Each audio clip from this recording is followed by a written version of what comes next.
Hello, Mayambu Revelation Nainabagi Thorum Asida, Amazing Bible Prophecy Ministry na Taram Uxari. Nasi Nainagadar topic Asidi Revelation 14, verse 13, Dagina 20 Pava Aruiba. Part 4, last part, episode na 34. Title na Second Coming Umasung Harvest Makalani. The Second Coming and the Two Harvests. Hariba Sigi Maramda Aikoina Nainaminasin Snapsing Masida Masigi topic asisu yamna maru oiba topic amani koi ahan bada ishora patna tause sarga malem taibong pan punamok pu sembi ba ingam ngamba asuki mating manungsi chawba asuki matik thongjan naiba ipa ishor na ku haina alitana thagachari ekhoi ngasi prabhu na Anisuba lakpa amasung mahan lakpa matamda mioi kanglup ani gi ani bu nahana laugadori khawgadori harvest tawgadori hariba asigi maramda nainajagadori masida nahaki thawai asengba aduna haithabiu papsilom nai phakitaba aigi chilai nahana sopiu aina ngangba khudimong nahaki aningba bible gi matungina thawai na sengbiduna nganbiu tariba sinnaw khudingdasu nahaki mapana itaba bor adu pinabiu hawbudegina loi phau nahana singbiu prabhu Yesu Christ gi hinda khurumjari amen. Ekoi paminasi Revelation 14 verse 13. And I heard a voice from heaven saying unto me, Aina sargadagi konjal amana ingon da haiba tarami, write you, blessed are the dead which die in the Lord from henceforth. Masidagi matang asidagi Prabhu da Ishor da Mapui bungo da Prabhu da thazaduna sikhiba mishing ado yai phabani. Ye said the Spirit Hawaii high that they may rest from their labors. Makoina Makoigi Tabak Shubasing Adudagi Makoina Pota Jabayai and their works do follow them. Adugo Makogi Matung Ilabataba Adugo Makogi waxing Aduna Makogi Matung Illi Basida. Sinapsing Masine Quidigi Bor Pangba Basida Ikona blessing Makalama Piri Madudi Aikoina Tazaduna Ishogi Apavo Pauloduna Aikoina 3 angel messages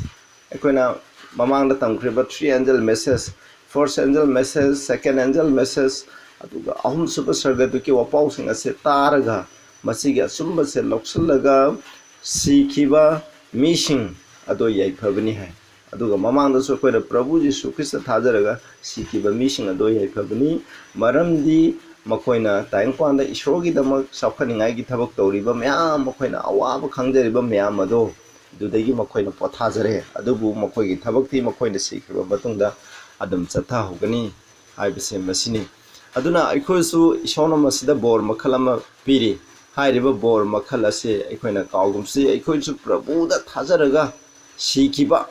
aduga mahna Anisuba lakpa matamda hinkatkiba hinkalakadaba asiba mising adugi manungda aikoi chaningai honasi madugumba adugi manungda aikoina sange hatidi aikoi bible na hairibase Bible na takpiriba achomba sing asigi matungina aikoina saminaba darka lai madu natringai di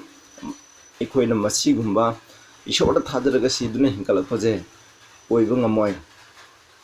John 5 ki 28 29 da hai masida hingalakpa mi makhal ani laigini hai ngakanu pungpham madu lakle madudi mongphamda laiba singna mahaki khonjen tagani karamba matamda mongphamda laiba singna Prabhu ki khonjen tagani Prabhu na Anisuba lakpa matamda mongphamda laiba misingna haibadi Prabhu da thajaduna sikhiba mising aduna tagani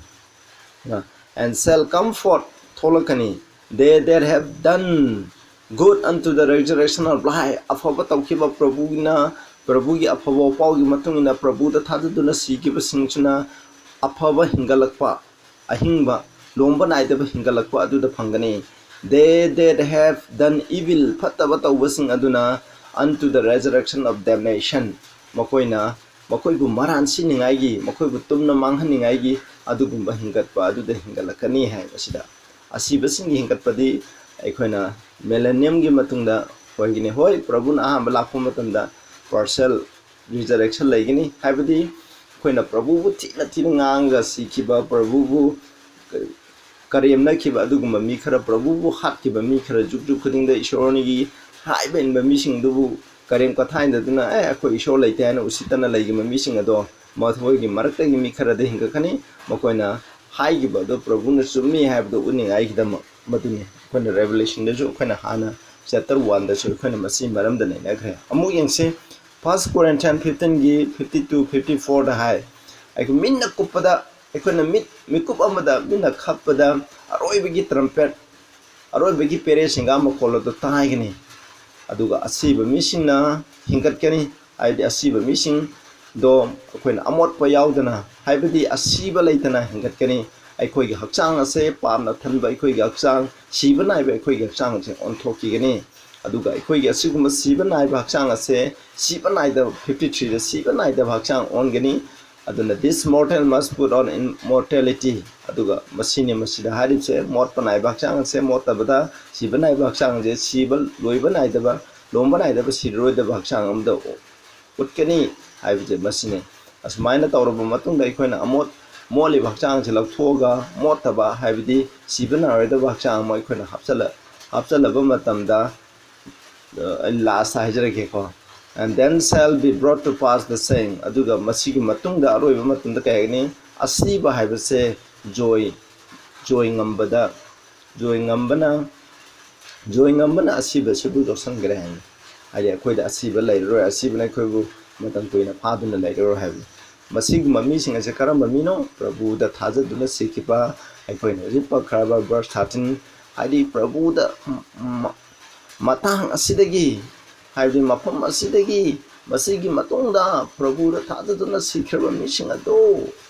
프라부나 아니슈바 라코 마탐다 롬바나이도 푼시 팡능아이기다마 힌갓케니 하브니 First Thessalonians 4 16 17 mayamna khangnarabni adana prabhuna sargadagi kumtharakani ahoba khonjenga loinena aduga sargadun makoki khonjenga loinena Krista da sikiba misina ahanbada hingatkani habi aduga hinduna laiba aikoiga makoiga punna atiyada pukhatmin nagani aikoina prabhu nagani akoi batam khuding ki prabhu ga lai nagani habi prabhu nani shibla kum tanda sungsi sidana hingduna laiba misinga prabhu da thajara siduna laiba misinga do hinkalakani adu punna akoi atiyada unagani aduga prabhu ga loinena akoi sarga da satkani haibase masini aduna akoi hingna sarga chapa mising adugi manungda chalai isnau sang akoi laibak phabani adu natrabasu akoina prabhu da thajaraga akoina pama kai loina thadolaga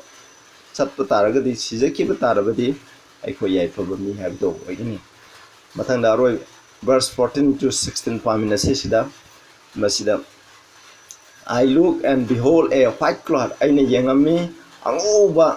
laichilama urami upon the cloud one shall lie unto the son of man ni masa nupan mambada amna laichin aduda phamlami having on his had a golden crown mahki makokta sanai luhup lairami and his hand a sharp sickle makutana thangol thoba mapairami another angel came out of the temple laisangdagi sargad atopa sargaduna matholam lami crying with a loud voice to him that sat on the cloud laichin mathagadu phamliba mongonda ahoba khonjena hairami trust in thy sickle nangi thangondo tharo reap khawro for the time is come for it to reap khawbagi matam adu lale for the harvest of the earth is ripe prithivigi lawrok ase munkhre mahi morong ase munkhre hani and he sat on the cloud thrust in his sickle on the earth and the earth was reap adumai tawdana lechinda phamliba mahangna maki thangondo prithivida tharami aduga prithvi asida leiriba munba mahising ase khawromni han masidagi ekoina ui madudi ekoina third angel message first angel second angel aduga third angel message pi mapung pana prithivida piba loiraba matungda karishin uge ha mutan prabhuna Anisuba lapagi sin adu uye basi verse 14 da type je achin angau ba laichinda kanana phamni mi gi machana pa prabhu jisu krishna karigi da makhamno mana lakado buse laisangdagi ipa ishorgi yathangdo ngairni yare salo haira kanda nangi thabak loire yare salo haiba matanda aduna sargadu aduna hairakani prabhuda adugi matungda lakhani haibase masini khoyeng manasigo masida harvest laire hanbada ikoina behold a white cloud angoba laichin haibje yeng ikoina Matthew ai yamnadi paroi sinaw sam matam leitamna maramda nakoi num pabiro ai text haijarake Matthew 24 ge 30 da hai मीगी Masan पातुना सरगद थोलकनी मदुदगी पृथ्वीद lab जाति खुदिंगमना तेंथागनी मीगी मसान पाना लैचिनगा है in the clouds है को लैचिनगा with power and great glory achauba mating mangal amsung sakti gi loina na migi masan paduna leichin singa loina na lakani hai sida ko revelation 1 gi 7 da ju hai mahag na leichin gi loina na lakani hai aduna masida tai bidi prabhu na leichin gi loina na lakani aduna cloud side ji gi mai meaning so amarom da lai madum da yam chala roi sargadut ju khangnai sargadut hai chi makoi gi dress angau bangak tani makoina lakpa che sargadut ka lakpa che leichin ga lakpa adu maina ikoina खनबी है अदुनि सिदैदा हाइरिबसे मसिना ताइबदि प्रभुना लेचिन गलोइना लाखनी है मसिदा इखोना उखरब brush असिदा अहानब मखलगी harvest मखल अमा लेरे harvest मखल Anini अहानबसिना यामना ममन याम मही मरो अदु प्रभु यीशु क्रिस्तना लाखो मतमदा खावरगा सरगदा पुगदब मही मरो अदुगी मरमदा हाइबनी the harvest of the earth is right पृथ्वीगी फाउलोपा पृथ्वीदा हुनखिबा मरुसिंग असे मसी ममुन फारे मसी लोको मतमनी अनब हार्वेस्ट असिदा पल्लिगसे मसीदा ईश्वरगी हाइब इनबमिसिंग हेंको खरा अमदी अखोइना सिगिबदगी हिंकलकनी मखोइ लोमना आइदब हिंगनी अदुगा पृथ्वीदा हिंदुना लैरिबा मखोइसिंग असु असिब नंगदना मखोइ हिंगतकनेबा मसीगी मखोइसिंग असिबु लोकपनेबा लोकपजे मसिने अखोइना हार्वेस्ट मखलनी जेंगसी harvest of wheat and tare तसेंबगिदी प्रभुना लागा थांगोना खावगने हाइबसे मसी सिंबॉलिक ओइबो मोने प्रभुना लाखो मत थांगोना खावगदब नते सरगदुसिना होमगदबनी सिनाउसिन अदुबो मसीदे अखोना पेरेबल गी मोंगदा सिंबॉलिक ओइबो मोंगदा मसी हाइबनी अखोना यंगसी पेरेबल अखोना मैथ्यू 13 गी 25 to 30 नखोना यंगबो मतुंदा व्हीट एंड टेयर गिहु अमसुंग फौमान गिहु गी मरता हुबा गिहु मांबा फौसिंग अदु खावबगी मरंदा मसीदा पल्ले अदो प्रभु न हाय नकोय असिदा फजना पाबिरो 13 दा हाय मकोय अनिमक पुन्ना होगसनु पृथ्वी की हार्वेस्ट लौरोपगी मतम अदो यौद्रि फावगा अदुगा लौरोपा मतमदा आइना फौ खावबो मिसिंग अदुदा हायगनी नको अहानबदा अखोइना फौमान मिसिंग अदो खोमजलो मकोयबो पुंजलो अदुगा मै थादो अदुगा गिहुसिंग अदुना आइगी कैदा खोमजलगा पैसलु हाय हेजलु हाय मसीदा बार्न हाइबसे सरगरनी विथ हाइबसे कनानो ईश्वरगी फेफुल ओइबा ईश्वर थाजदुदा सिगिबा मिसिंग अदुगनी टीयर्स हाइबसेना प्रभुदा थाजदबा पृथ्वीदा ला मसी पृथ्वीदा लैबा प्रभुना लाको मतंदा फत्तबा लैबा मिसिंग अदुदी फत्तबा पुनिंग होंदा मिसिंग दि प्रभुगी मंगाना सिगरनी अदुगा हाना सिगिबा मिसिंग अदुना मिलेनेंगी मतुन मखोय हिलगा मदु हापकेनी मसी अखोना रेवलेशन 20 दा अखोना नमिनसी लुक 3 की 17 दा प्रभुगी मखुता हुमाय अमा पाय है महांगना को महा की फ्लोर महा की मही मरोंगदो मपुंग फाना सेंदोकनी will gather the wheat into his garner aduga gehu aduna mहा की कैदा हापसनगनी aduga phauman asuna sap aduna phauman aduna phawam aduna mahangna lomba naidaba mai thagani aduna akhoi ju christian oiba tarabdi akhoi phawam oigumse adugi matam maru sangba gehu mahi marong adu akhoi na oiminasi adu oiba tarabdi hanbur prabhuna lokoma prabhuna lakoma matamda akhoi khomba aduda akhoi yaugani maduda yaungai honasi natragasu कोइना प्रभुदा थाजदुना सिगिबा मिसिंग हिंकलखो मिसिंग अदुगी मनुंगदा अखोइना की असंगबगी हु ओरगदी अखोइ यावगनि हाबसे खोइ असंगब क्रिस्टियन ओइसे अखोइ फावम ओइगुमसि हाबसे अइना मयामदा हाइजरी असंगब अखोइना मही मरोंग ओइगे हाइतरी गेहु ओइगे हाइतरी फाव ओइगे हाइबा तारादि अखोइना बाइबलना हाइरिबा अइना नहानदगी संदोर यूट्यूब दा संदोरैबा ईश्वरगी अपाबो पाउसिंग कोना नुंती Bible पारगा नैनरगा पथना तरोगा Bible हाइरिबसिंग असिगी मतुंगना अखोइ सेसि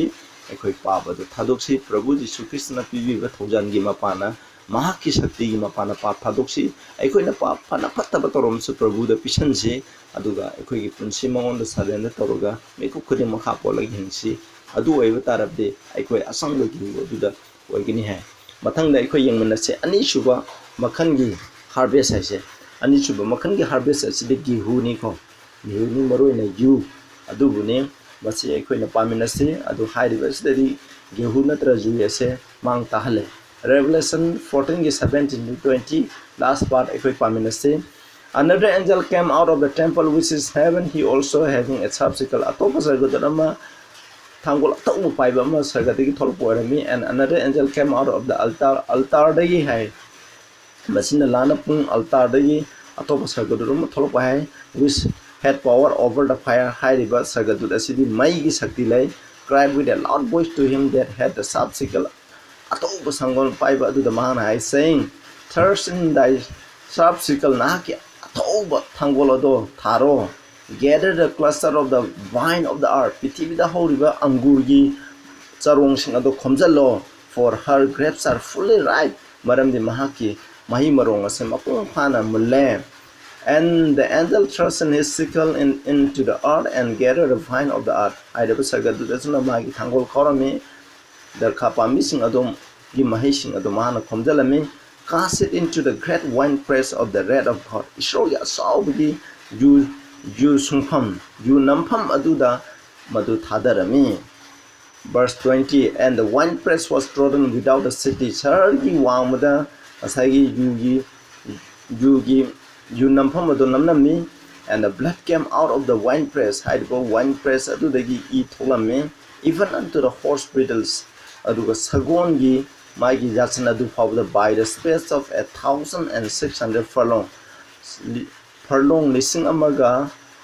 satruk space adu the e na pongsai charam hai. When furlong have say ariba when the Bible the when arapo oningai sinam masima chaurana feet 660 feet ka mane meter ra kana 185 meter ga mane. Masida ikon yang se ahan ba lawro adu dadi Prabhu Jesu Christ na khomjan Prabhu Jesu Christ na lakum batana mai khonje na siki ba mising leire hingduna leiba mising ado Prabhu na khom ani shuba harvest asidi kana na khomi sargaduna karamba sargaduna masida leiribda altar da leiba mai havni aikona prithvi de phattaba pamakai asibu chahan gadaba sargadu haidi maigi shakti piriba sargadut aduna hairakoni naki khendu kholo aduga maidalang slow hamni haibni masida tarifse aduna masida ikona ani shubularo asidi amanba gehusing adu loga maigi aikona thaina mangedidi moi sapu mokoi gehunam naba patra lai maduda mokoi hapchalani khongna nela kanda mokumba aduda nela kanda mahido tarakani haiba mahido mokoi na logne masini masita mane masida aikoni yengse second harvest ase asigi maramda aikona masi mulle mun mapung phare munba matamda khoma kanda mokoina masi aikona mokoi di thumokumba mokoi bata do hapchalaga khongna netane masini adubu masida yu oina harvest tawrise karigino ani shuba harvest da wine ga hadi yu ga sangdam nari se karigino abni yu abi grape bahije aikona wine haina bible da refer to ko masi karigi damak changna bano abni sap yearsing ase ko asi ga sangdana bi da with sagi gihu amunba mahi asi ga sangdana se kaino abse ikoni yeng se maram di bible lai kona mamang da ikona second and message da ju kona tamgare wine do have said Revelation 14 gi aita hai madu de atopa sargadu ama tholami babylon tore mahana prithvi da leiba mishing se ma ki marum bi thambagi yurang ahol le ham masi wine adi makoi gi aina mamang da hajakre wine adi makoi gi aran ba takpi tamiba roman catholic amusung masi gi matung unduna saliba prithvi da leiba bible na haibe indaba denomination puna asina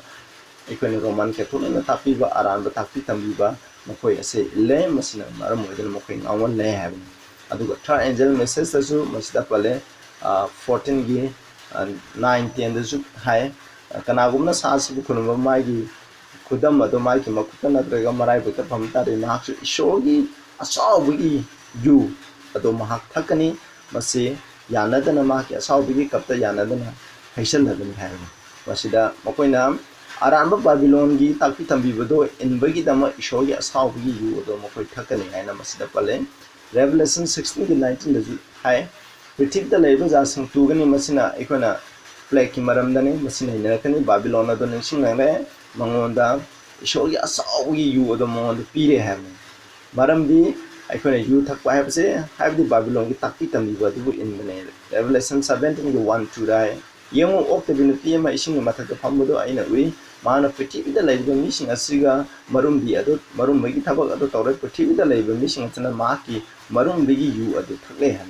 maduna prithvi da laiba jat khuding any dharma oigera amo oigera laiba khuding ma se roman catholic na takpi tambi ban niti niyam adugi matuna satlibni oi ilibni prithvi da laiba se mase aran ba takpi tambi bani hoji prithvi gi dharma khuding ma ka roman catholic loine yana saminande muslim hindu buddhism laiba prithvi da laiba religion khuding ma se masi ga loine yana ra satlibni masini ekhoina pawum si adun revelation I think 2-3 da su hai masina babylon de ture sobo babylon ture mana phatta ba saitan sing gi kaidong khomoire tuku sabal sing oire prithvi da laiba misna ma ki marum di thambagi yu sing ado thakle ham aduna prithvi da laiba ning thauksing na prithvi da laiba sarkar sing asina maha kaloinan okta ba thabak tawi ham